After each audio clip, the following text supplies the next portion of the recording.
Olá, meus caros, bom dia, bem-vindos aqui de volta ao nosso canal. Abrimos aqui o nosso último conteúdo da nossa disciplina sobre Roma Imperial. Serão 2 aulas, eu acredito que sim, eu não tenho como prever porque vai depender da nossa gravação, mas essa aula de hoje é a última do nosso de 30 minutos. Depois eu vou gravar uma outra aula para a gente terminar esse conteúdo e vou enviar o link para vocês, tá bom? A gente chega aqui para entender então como que se foi organizado esse novo governo depois que Otávio foi considerado imperador de Roma, recebeu esse título dado pelo Senado e pelas suas próprias tropas militares. Então, depois de vencer a disputa com Marco Antônio e se sobressair como principal liderança, Otávio acabou reorganizando o Império, o novo estilo de governo. E segundo o Império, segundo esse estilo de governo que ele organiza, um único governante passou a ter um poder gigantesco enquanto ele estivesse vivo.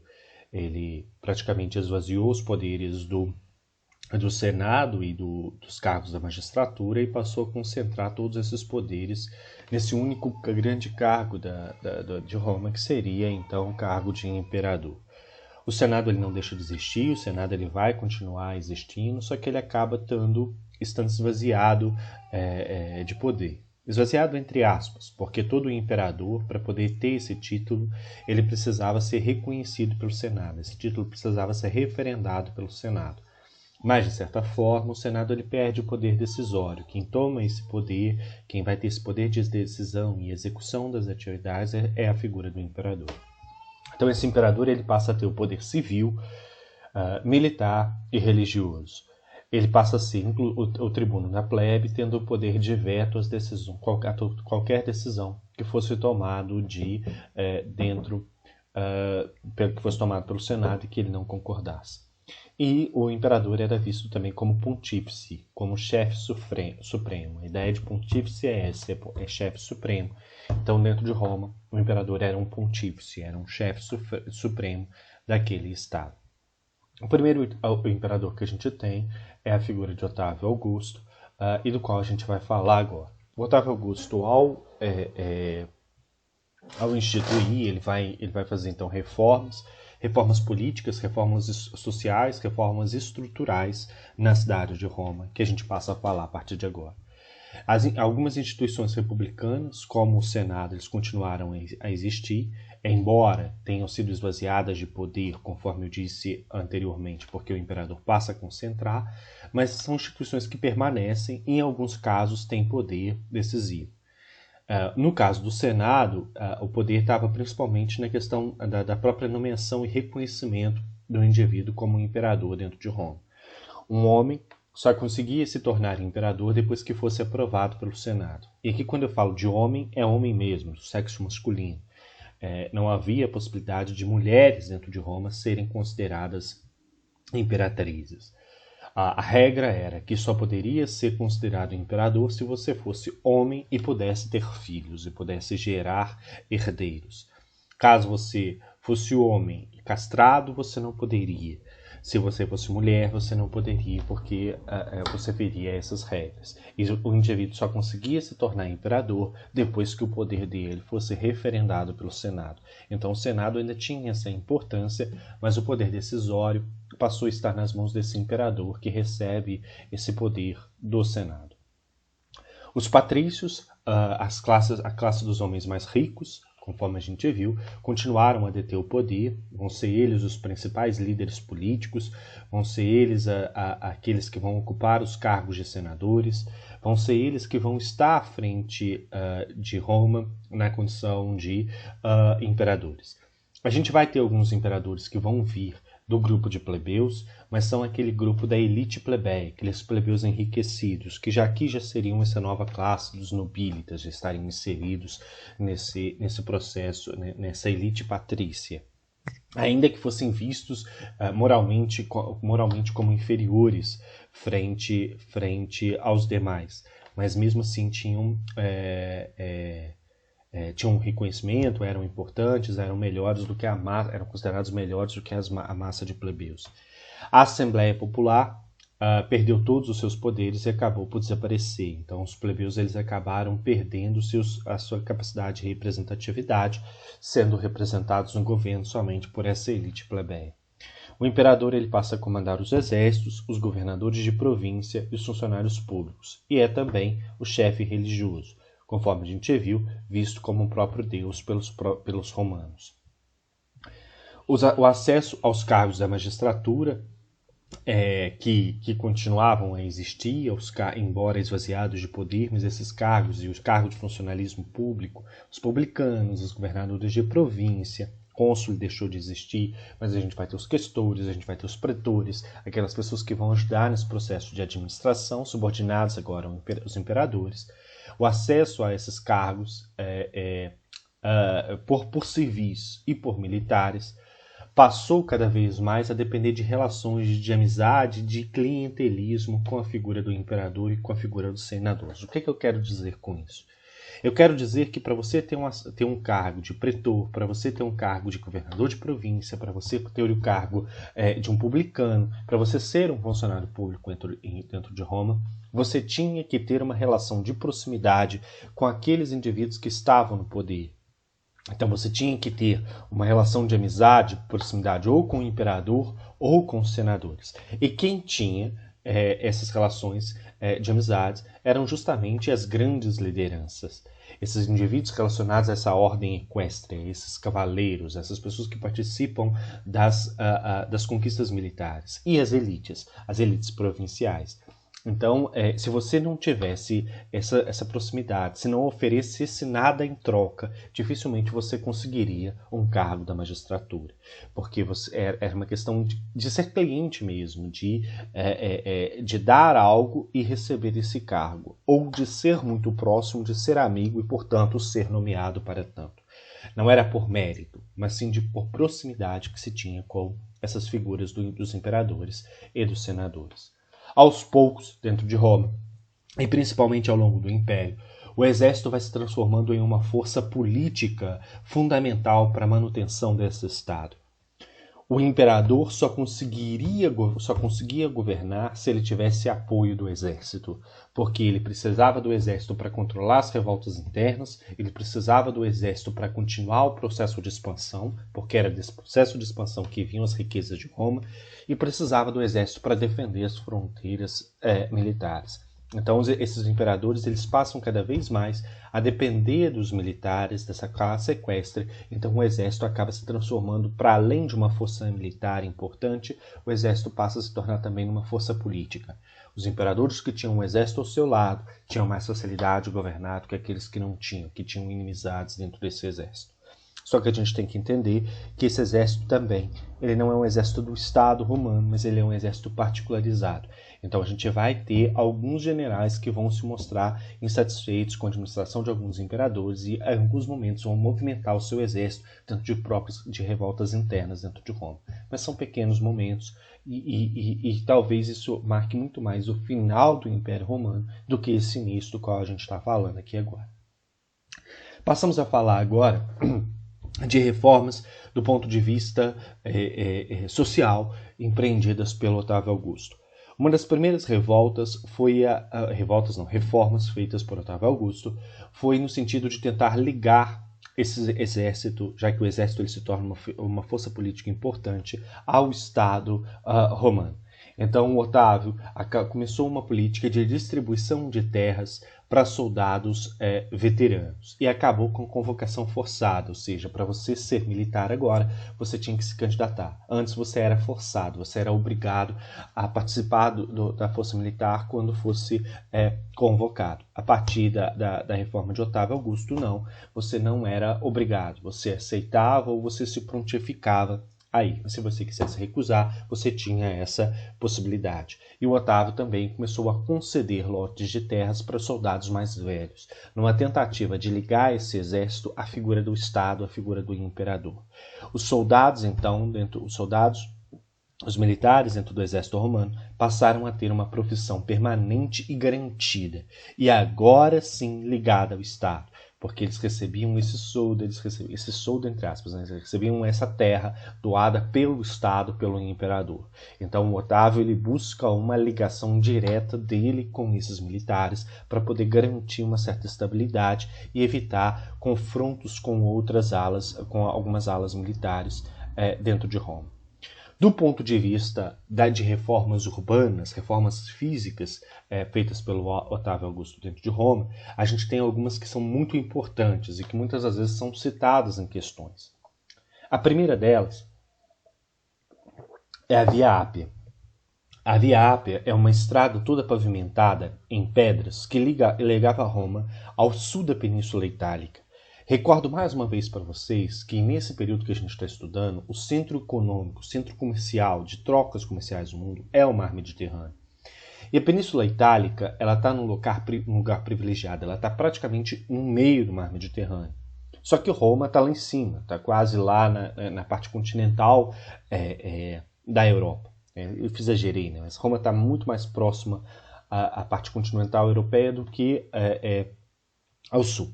Então, o que o Otávio Augusto fez? Ele sabia dessa importância comercial, sabia que o comércio era muito importante dentro de Roma, que havia muita circulação de produtos. Então, ele cria uma rede de estradas para interligar Roma até ao sul da Península Itálica, permitindo uma maior facilidade nas relações comerciais entre os comerciantes que estavam estabelecidos em Roma com aqueles comerciantes que estabeleciam comércio no além-mar, estabeleciam relações comerciais com aquelas pessoas que vinham de outras regiões, ou do Império, ou de outras regiões mais longínquas.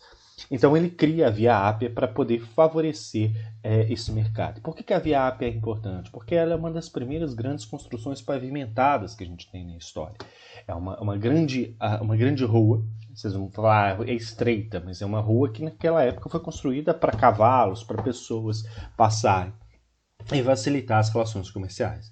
É logicamente que no meio dessa avenida existiam assaltos, existia pirataria, mas era uma via deveras segura e que facilitou de fato as relações comerciais ligando Roma ao sul da região da Itália. E foi importante para a circulação de mercadorias e para o abastecimento do comércio romano.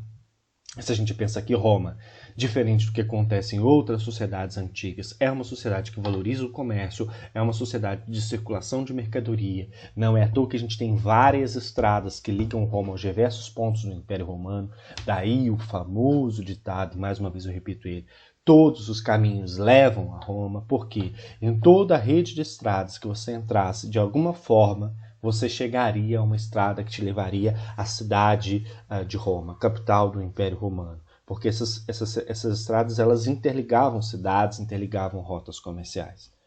Para além da construção da Via Ápia, que foi muito importante do ponto de vista econômico, o Otávio Augusto fez uma reforma que foi fundamental também, que foi a construção de aquedutos, para poder transportar água e levar água potável até a cidade de Roma, o que era uma dificuldade naquele momento.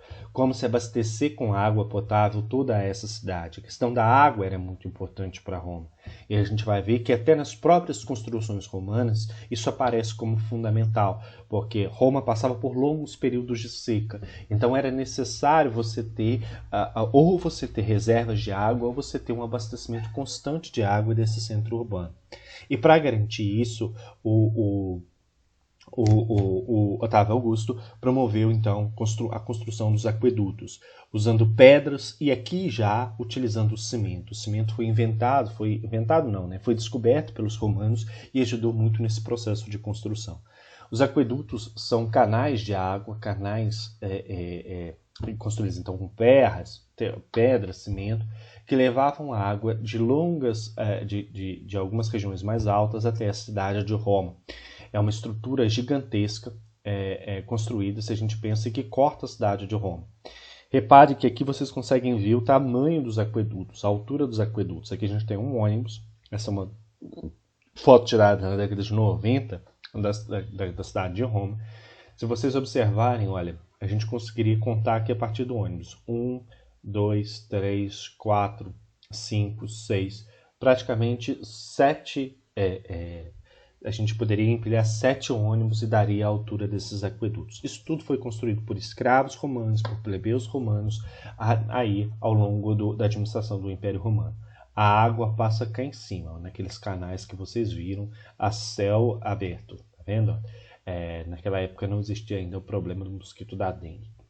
E dentro da cidade de Roma foram construídos os aquedutos embaixo das casas, embaixo das construções, para poder reservar essa água, ou a água que era coletada pela chuva, ou a água que vinha por esses aquedutos e ficava reservada dentro desses espaços na cidade de Roma, garantindo então o abastecimento da cidade com água ao longo de todo o ano. Para além da questão dos aquedutos, Otávio Augusto também promoveu uma reforma urbana com a construção de templos, pontes, arenas, palácios dentro de Roma. Aqui, só nessa foto, né, essa é uma foto de uma maquete feita a respeito da cidade de Roma nesse primeiro ano imperial, a gente já consegue perceber aqui determinados templos e determinadas arenas. Quando eu falo em arena, eu estou falando desses teatros públicos. Eu estou falando de estruturas muito parecidas com o Coliseu. O Coliseu é o grande exemplo, mas ele não é o único. O Coliseu é a grande obra, é aquilo que marca lá o século, se eu não me engano, o século I ou II depois de Cristo, que é a grande construção que demonstra o apogeu desse império. Mas existiam arenas menores, espaços de espetáculos públicos, destinados à luta de gladiadores, destinados a espetáculos públicos que as pessoas iam para poder assistir. Mas a gente tem tanto esse tipo de arena que parece com um coliseu mais arredondado, esse aqui é o Coliseu, quando a gente tem as arenas onde havia também as corridas de bigas, corridas de cavalo, em que os romanos muito gostavam.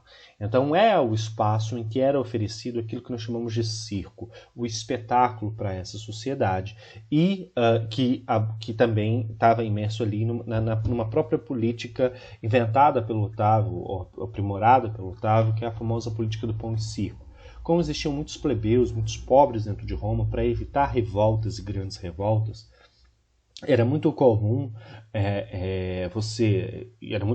o Otávio desenvolveu como política espetáculos públicos diários, em que essas populações iam para poder assistir batalhas navais, batalhas entre gladiadores, lutas entre animais, homens e animais, e ficavam ali alvorecidas para ver um matar o outro, para ver um leão engolir uma pessoa, para ver essas disputas. E no meio dessas disputas, o Otávio Augusto distribuía pão para os plebeus pobres que estavam ali assistindo aquele espetáculo, para poder evitar que esses plebeus se revoltassem e poder garantir que esses plebeus estivessem vendo ele como um grande governante, como um grande líder. E daí fica a política do pão e circo, aquela política em que você oferece o circo, oferece o espetáculo, ao mesmo tempo garante uma migalha para aquela sociedade, para evitar que essa sociedade se revolucione, se revolte contra o seu governo. Quando eu falo de batalhas navais, a gente precisa ter em mente que essas construções, essas arenas, eram construções gigantescas, que tinham não só aqui as arquibancadas, tinham a arena, debaixo da arena existiam estruturas que eram estruturas com cômodos, com quartos, com elevadores que levavam os gladiadores para o meio das arenas. Mas essas arenas, muitas delas também foram construídas para a possibilidade de serem inundadas mesmo, trazer a água e jogar a água ali dentro, encher aquilo e serem encenadas ali grandes batalhas navais. O Coliseu foi construído com esse fundamento e foi inundado 2 ou 3 vezes, se eu não me engano, conforme mostram alguns estudos. Então, nessa reforma urbana, Otávio ergueu pontes, templos, prédios de governo e inúmeros outros edifícios. As áreas dominadas por Roma elas se ampliaram, principalmente com a consolidação da conquista sobre o Egito, que era um grande fornecedor de cereais, que a gente já falou aqui. No período do governo Otávio Augusto também houve a conquista da região onde hoje é a Espanha e a região onde hoje é a Alemanha. Então, a Roma garantiu, Roma chegou ao seu ponto máximo, vou chegar aqui, ao longo do governo de Otávio Augusto. Roma se tornou, de fato, esse vasto império que a gente conhece, e o mar Mediterrâneo se tornou, de fato, o laguinho dos romanos, o mar interno. Então, os romanos passaram a controlar praticamente todas as relações econômicas e comerciais existentes dentro do mar Mediterrâneo. Isso deu a Otávio e ao Império Romano um poder muito grande. Houve, só que ao mesmo tempo que há o crescimento dessas instituições, que há o crescimento desse espaço público, que há o crescimento desse império, há também o aumento dos funcionários públicos.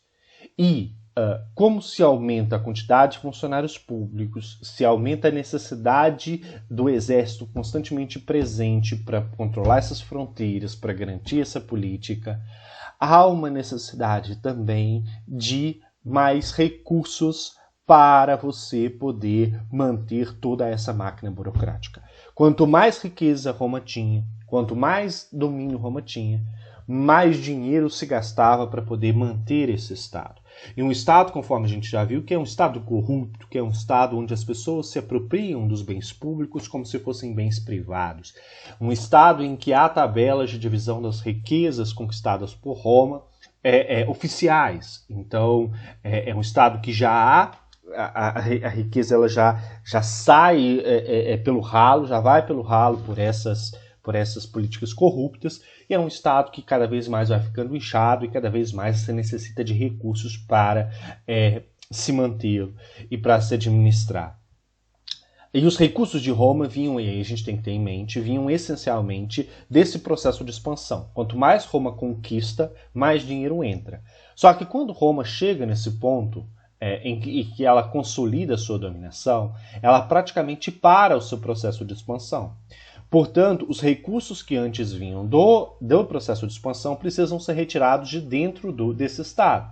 E qual que é a forma de você retirar recursos de dentro do Estado? Cobrando impostos. Então, para poder manter esses estados, manter esse Estado em funcionamento, intensificou-se a política de cobrança de impostos e fiscalização desses impostos. Então, aquela ideia de opressão e exploração, ela se torna uma evidência aqui nesses primeiros anos de governo do Otávio Augusto. Porque além de manter essa máquina, ele precisava de dinheiro para poder garantir todas essas reformas que ele estava fazendo. Em função dessas reformas, em função da modernização de Roma, em função, de certa forma, de uma certa estabilidade política e social vivenciada por Roma, Otávio passou a ser visto como um bom governante. E isso muito em função de uma própria política adotada por ele. Ele queria ser visto dessa forma, ele queria ser reconhecido como um governante perspicaz, um governante moderno, um governante que se preocupava com as questões da sociedade romana daquele momento. Então, nesse sentido, ele adotou uma política de paz social no lugar da guerra civil. Ele priorizava o respeito aos direitos romanos. Logicamente que nem todos os cidadãos romanos, principalmente essa elite patrícia, e adotou o título não de imperador, mas de príncipe, de primeiro cidadão, porque ele queria ser visto como esse cara que é um cidadão, como que só está representando a nação, que não é simplesmente um imperador que oprime. Embora a gente saiba que ele tenha feito isso, ele tenta vender uma imagem de um bom governante. E ele dá origem ao marketing político. Ele manda cunhar moedas com a sua cara, ele manda construir uma série de estátuas com sua imagem, para que a população visse ele, ouvisse e reconhecesse ele e associasse ele à figura desse bom governante, desse cara que se preocupa com as questões sociais para além das questões econômicas dentro de Roma. E é nesse sentido que ele desenvolve a política do pão e circo, o que ele afirma a política do pão e circo. para evitar que ele fosse visto como um tirano, que ele fosse visto como um ditador. Ele faz essa política de oferecer espetáculos e dar pão de graça para quem fosse a esses espetáculos. E eram espetáculos diários. Essas arenas tinham programação que começava às 10 horas da manhã e terminava às 8 horas da noite, que iam desde disputas entre animais até morte entre gladiadores, batalhas navais, corridas de bigas, corridas de cavalo. Então, toda essa política dele de mostrar riqueza, opulência, distribuir pão, de se fazer representar, fez com que ele atingisse o seu objetivo de ser reconhecido como um excelente governante.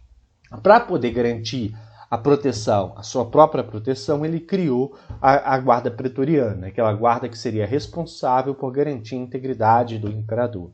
A maior parte dos membros da guarda pretoriana eram formados por guardas eunucos. O que é um guarda eunuco? É um guarda castrado. Vai lá e castra um indivíduo, tira os testículos do indivíduo para que esse indivíduo não tivesse a possibilidade de ter filho. Por que essa atitude? Porque, como eu disse para vocês, em Roma, qualquer homem que fosse capaz de ter filho poderia se tornar imperador.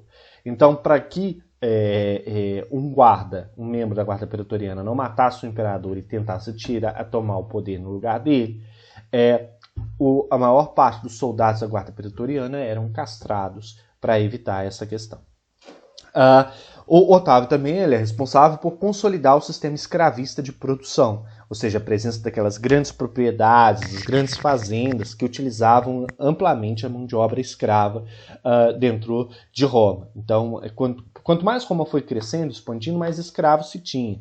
E isso permitiu essa utilização de mão de obra escrava em larga escala. E o Otávio Augusto utilizou disso e fez isso se tornar uma realidade econômica e social para dentro de Roma. Como eu disse, ele dá início, então, a essa questão do marketing político, fazendo sua imagem circular em moedas, monumentos, obras de artes, construir textos literários, engrandecendo a sua figura. Para que a população tivesse a sua presença constantemente em várias regiões do Império como um todo. Isso não estou falando só dentro de Roma, não. Essas estátuas, esses monumentos, essas obras de arte, elas circulavam toda aquela extensão no Império Romano como um todo. Para poder controlar os seus inimigos políticos, ele mantinha relações sexuais e amorosas com as esposas e filhas desses seus inimigos políticos. Então ele seduzia essas mulheres para saber o que esses inimigos estavam tramando contra ele e, de certa forma, fazer com que essas mulheres induzissem os seus maridos e pais a não tomarem atitudes contra o Otávio. Então, do ponto de vista de estratégia política, estratégia de controle social, ele adota o marketing político e o controle sobre os inimigos políticos, não com a questão da opressão, mas com a questão da sedução das esposas e filhas, o que foi adotado também por outros imperadores depois que o sucederam.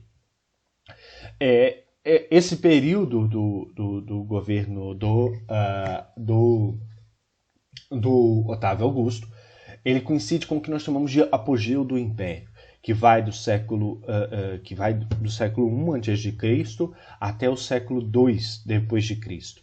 É o período em que as fronteiras estão estabelecidas, em que há riqueza, em que não há grandes confrontos sociais, em que há estabilidade política, social e crescimento econômico dentro de Roma. E o Otávio Augusto ele associa sua imagem a esse apogeu, a essa estabilidade. Esse período que vai do século I a.C. até o século II depois de Cristo, quando eu falo século I a.C., é o finalzinho mesmo, são os 20 últimos anos antes do nascimento da figura de Jesus Cristo. Porque não existe ano zero na história, porque o ano que Jesus Cristo nasce é considerado o ano 1. E aí já é o ano 1 do século I depois de Cristo. Então, a partir de 27 a.C., ou seja, a partir do momento em que há o início do Império, a gente já está vivendo esse apogeu de estabilidade dentro de Roma, que na história ficou conhecido como Pax Romana, ou Paz Romana. Essa Pax Romana ou Paz Romana foi esse período de estabilidade política, social, econômica e crescimento econômico. Nesse período, Roma chegou a ter cerca de 1 milhão de habitantes e possuía cerca de 5 milhões de quilômetros quadrados, ou seja, uma vasta extensão. No auge, Roma chegou a ter quase, se eu não me engano, 3 milhões de habitantes. No auge, ali, por volta do século II, depois de Cristo, envolvendo, pensando em cidadãos, em escravos, em todas as pessoas existentes. Isso para a sociedade antiga, calma, peraí. Não no Império Romano como um todo. Quando eu falo de Roma aqui, eu estou falando da cidade romana. No auge, a cidade romana chegou a ter cerca de 1 milhão de habitantes. O Império Romano como um todo tinha cerca aí de 4 milhões de habitantes.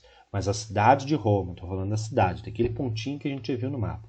No auge do Império tinha 1 milhão de habitantes e chegou o Império Romano como um todo chegou a ter cerca de 5 milhões de quilômetros quadrados de domínio.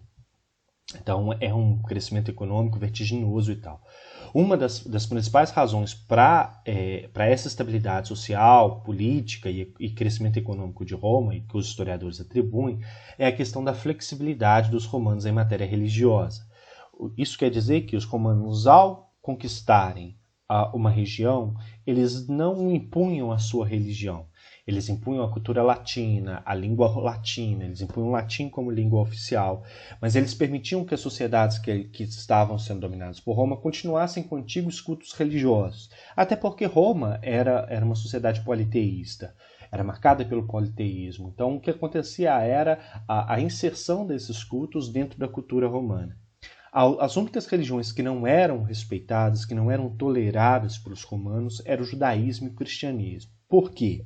Primeiro, porque questionavam a questão da divindade do imperador. E segundo, porque eram contrárias ao princípio do politeísmo e chamavam os romanos de pecadores, a cultura romana de pecador. Então, em função disso, os judeus e cristãos eram perseguidos dentro do Império Romano por contestar a questão do politeísmo e por contestar a questão da divindade do próprio imperador. O cristianismo tem outras questões que a gente vai falar mais à frente do porquê que ele acabou sendo visto como contrário aos princípios imperiais romanos. Mas a base é essa, a ideia de contestar a divindade do imperador e contestar o politeísmo. E por conta desse próprio discurso, Jesus Cristo foi assassinado. E a gente vai falar mais à frente na próxima aula a respeito. E o comércio no mar Mediterrâneo se intensificou durante essa Pax Romana, durante esse período de estabilidade. O mar Mediterrâneo ele se tornou, então, um mar interno, o mar romano, um laguinho dos romanos, um mar interno. Por hoje a gente vai ficando por aqui. Como eu disse a vocês, eu vou gravar uma aula finalizando essa parte do Império Romano com os próximos slides e vou enviar para vocês o link por e-mail, tá bom? Agradeço a atenção de vocês, desejo a vocês um bom descanso, umas boas férias, utilizem realmente para descansar porque vai ser puxado em novembro quando a gente voltar, tá bom? Obrigado e até os nossos próximos encontros, se não no próximo semestre, no próximo ano. Obrigatoriamente estaremos juntos aí, porque no próximo ano a disciplina de história é obrigatória, tá bom? Obrigado e até a próxima.